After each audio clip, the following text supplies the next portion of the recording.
Switching off the gas and trying to convince Victorians to cook with electricity. And that sizzle is obviously a nice indicator of how hot it is. From next year, new homes and residential subdivisions, as well as new government buildings, will be banned from using gas. It's being pitched as a saving for households. This announcement will deliver real cost of living relief for Victorians. Gas for so many years has been our friend. It's been plentiful and cheap. It's no longer plentiful, it's no longer cheap, and it's also a fossil fuel.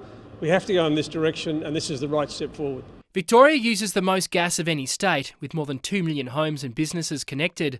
Gas accounts for 17% of the state's greenhouse gas emissions.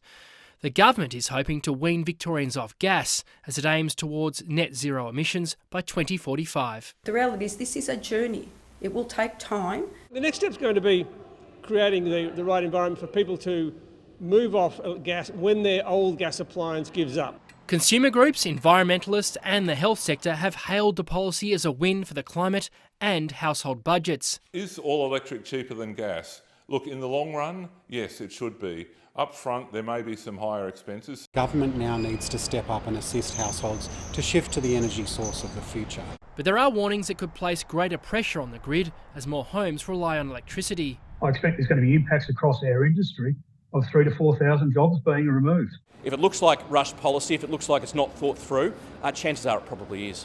For Victorians that already have gas, the government wants you to turn off, and they want you to do it for good. And it's offering rebates to do so.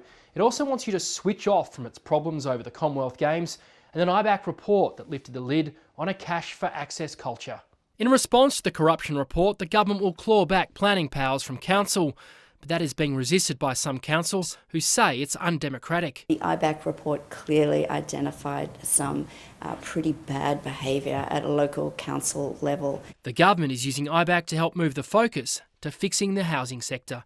Richard Willingham, ABC News, Melbourne.